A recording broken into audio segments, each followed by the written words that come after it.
What's up, everybody? This is Dylan Sage, the host of Complementary Pieces.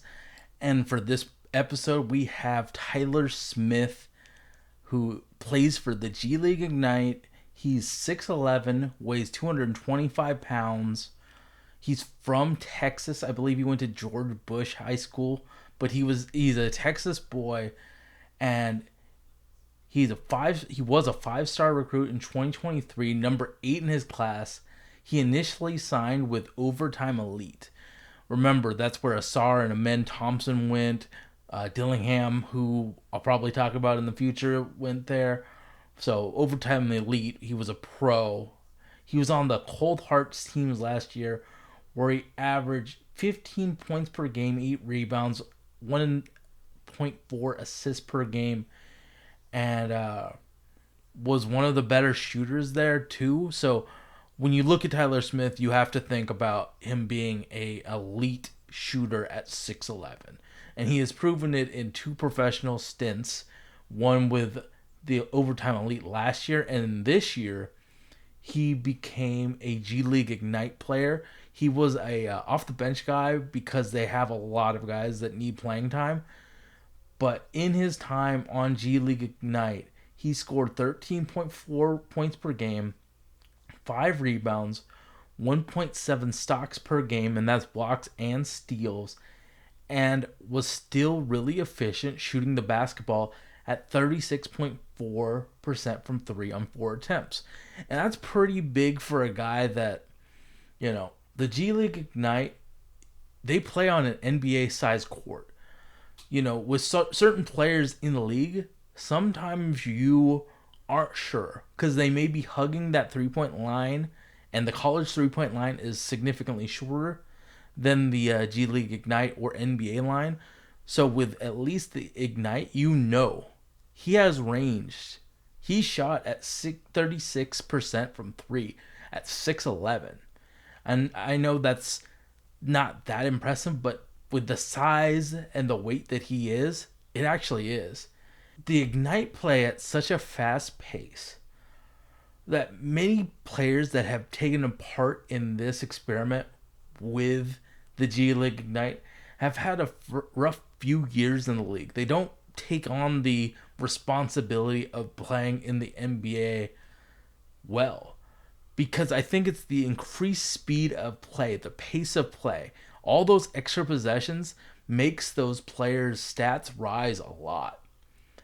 And with the guards that have come into the league like Jalen Green and Scoot Henderson, they still have really bad habits from playing in this context of G League with the space and pace, and it's just not a sustainable way of playing basketball for you to be a competitive player. If you watch the G League Ignite, or if you look on YouTube and see their stats, or the clips, they're losing by like 30 in the fourth quarter. It's not like they're losing pretty consistently. Yeah, they're putting up stats because of the pace of play. But we're really talking about guards in this scenario. We don't really know what a power forward or a bigger man will do in the G League setting. Kuminga's like a 3-4, but I really don't think of any other power forward slash center guy, especially one that is a shooter, would do in this concept. Because if your calling card is, hey, I am a great shooter, you're going to have reps doing that in this G League Ignite because of the pace. And obviously, most NBA players can hit a catch and shoot 3 where no one's on them. They'll probably hit it at 40%. Was Tyler Smith being a calling card of him is shooting 3s? He showed that he can be strong, speed up, like he moved and shot over contested hands. So that rep of all this accelerated in-game reps might be pretty awesome for a dude like him with the calling card of shooter, just because he's played so many more reps than anybody else. It's like batting drills. If you're a baseball player on the phone, like with your VR goggles, you have more attempts. You're not trying to create a past defenses. You're just trying to catch and shoot and move and you know, shoot over contest. So I'm thinking that with everybody else that's been in the G League Ignite, we're talking Jalen, we're talking Kuminga, we're talking Scoot, we're talking Dyson Daniels, Jaden Hardy. It's a lot of guards, right? Tyler Smith is like the first 4 or 5 coming out. And if he's shooting, and he's shooting it a lot, and shooting it from good percentages, and, you know, doing things that stretch 4/5s do, I think this might be the first time that he gets off the ground running and potentially is a good prospect year one. Now, not saying that the G League guards are going to be underwhelming forever.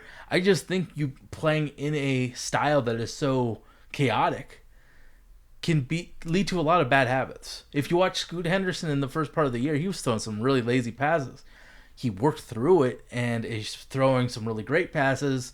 He should have like 6 or 7 assists if you count in potential assists. So the G League Ignite may delay progression in guards, but we really don't know about 4s and 5s. So I think Tyler Smith, with all the added reps, it might be a good thing. Now, when you talk about his offense, obviously the first thing you do is outside shooting.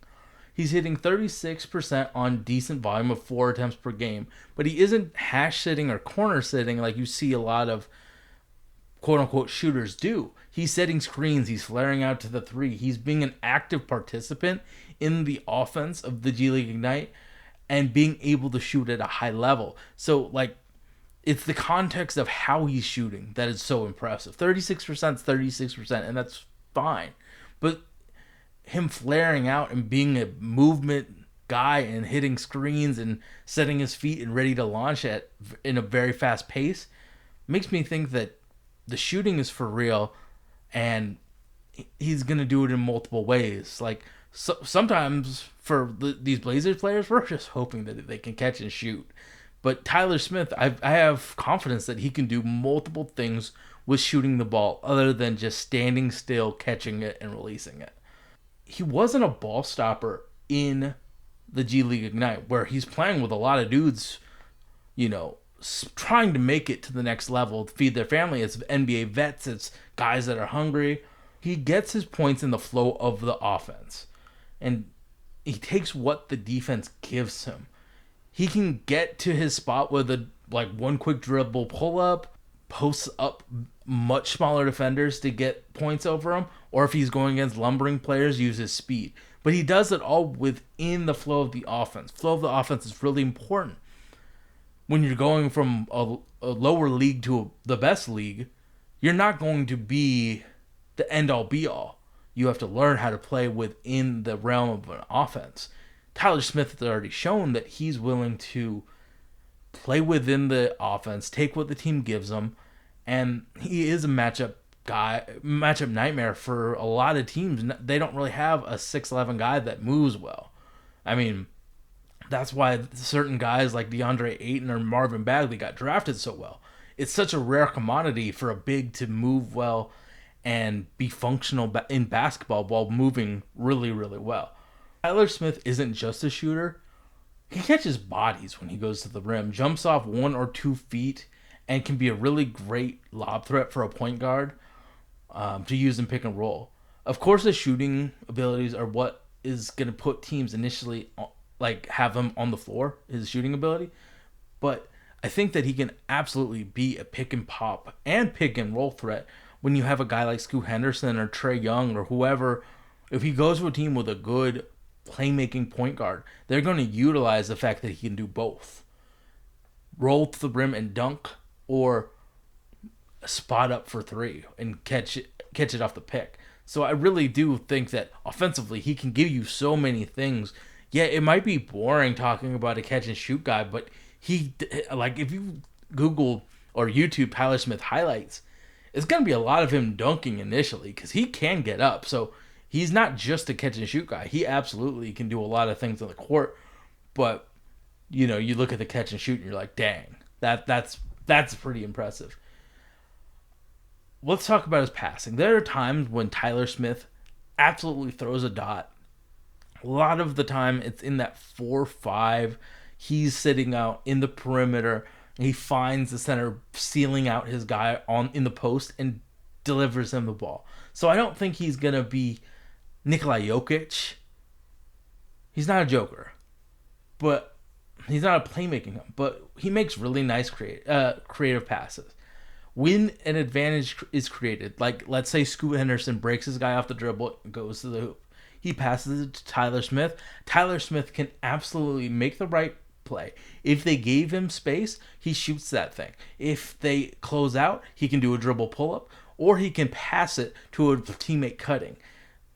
He's going to make the right decision in positive advantage time. When the defense is already broken, he is going to make a good play and get the ball where it needs to be. We have lost a lot of connectors for the Portland Trailblazers. You think of Josh Hart, you think of Trendon Watford, Damian Lillard, obviously. But there isn't really a playmaking hub on the team. Nurk too, he was a great passer. We don't really have those.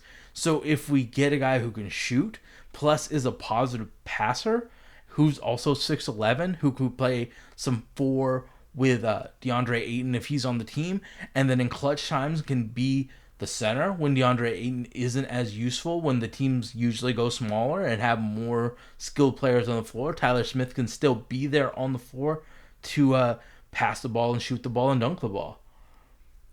He really does move well, and we're going to defense now. He really moves well. He can jump off of 1 feet or 2, and I absolutely can see him being a great weak side shot blocker and someone with switchability and versatility to play an aggressive style defense. Yeah, he can play drop, but I think that when you see Tyler Smith and he's playing defense at a high level, he's being more aggressive and using his athletic gifts for destructive reasons for the opposing offense when he's on defense. But he's just learning how to be a defender. He isn't a good defender yet, and it might take a few years for him to learn the basics of defense. Like when you're playing in the NBA, and especially if you have some 5 potential, it's going to take a long time for you to learn how to actually play defense by helping the team. The centers now have such a high barrier for entry to play defense. So if you can find a guy that has all the tools plus offensive game, be patient with him and have him learn. It's going to be brutal watching him learn, but having him learn now is going to be really important, because in the future when he's playing as a 4 on a competitive team, you're going to be really thankful that he's learned how to play the 4 position and the 5 position in a defense and learned it well. So there might be times where he's in the G League playing against guys. It actually makes me remember, I don't know if I actually put this into my script, but one of the games that really made me interested in Tyler Smith, it was going against the Indiana team, and it was Jarace Walker, one of my favorite players in the last year's draft. And he didn't get that much run in Indiana this year. So he played a lot of time in the G League. And the Mad Ants versus G League Ignite played. I was able to watch the entire thing. And, of course, Jarace Walker had the big brother plays where he screens the absolute shit out of a player, bodied him. Tyler Smith absolutely participated in it, got his own licks back. He was able to score at a pretty high level against Jarace Walker, who I think is really, really a fantastic player and somebody that is going to have a humongous second-year jump from his rookie year to a sophomore year. He's going to be in contentions for most improved player. That's how good I think he is. So to have somebody that is excited defending a lottery guy, and yeah, he got his ass kicked, but he also kicked some ass too. It made me think, dang, he has so much skill and so much abilities, and he's willing to get in the dirt and play that physical game against Jarace Walker. All the positives about him. There are some flaws in his game. Obviously, there's no perfect player in this year's draft. I think that he isn't a good or a polished driver at this point in time. He's really upright with the ball in his hands, and defenders can be really physical and knock him off of his route. If he's going straight to the basket, teams can be rough with him, and he's going to go off his route, and then when you are not as efficient with your movements, teams can really focus in on you and get him into negative positions. But if he gets more polished, I could absolutely see him do a pump fake, straight drive down to the lane and blam it on somebody. But it's going to take him time to get some of the physicals done with him. And then his touch at the basket is not at a good place right now. But I also think that strength is a huge factor on that as well, because him getting bumped off might mess up with the feel and the touch because he's expecting to go one way but has to compensate and misses. But I think an NBA strength regimen will help him. And obviously, the defense is a work in progress. But don't be afraid of not being a good finisher, not being a good driver, not being a good defender. Those are fixable things. What he has right now is rare strengths that a prospect this young possesses. He's a passer. He is a shooter. He can dunk when it's a free rim, pick and roll threat, pick and pop threat. The defense is bad, but it's good to be all right. So this is one of the times where you don't, just because he has some bad flaws doesn't mean that those flaws aren't fixable as a prospect right now. A lot of the coverage we do is for the Portland Trailblazers. I think his fit is pretty great because the Blazers do need shooting and decision makers and playmakers. It makes the game so much easier for Scoot and Shaedon to have guys that can make plays for themselves or others. As a pick and pop guy, he would be perfect for Scoot and rolling to the hoop. Him not being in the way of Shaedon Sharpe makes his life easier. It's time to get players that make our stars' lives easier. And Tyler Smith is a really good player to do just that thing. Obviously, we're going into comps. I think a really good comp for him is Trey Lyles. Plays with the Kings, can play the 4 or 5, kind of what I've always wanted with the Blazers when we were competitive. Somebody that can play up or be a versatile 4. I think Bobby Portis is a really good comp. Naz Reid. I think Jabari Smith. If he played at Texas, I believe was what the team that wanted him in the NCAA, we would be thinking about him as a Jabari Smith guy. And I think a 2024 version of LaMarcus isn't outrageous. If you watch him run, it kind of has the same gazelle type of grace that LaMarcus had when he was younger. So it's a. I also think PJ Washington. We saw what PJ Washington can do in a playoff series, hitting all those corner threes, hitting multiple threes in a game. I think that Tyler Smith absolutely can do it.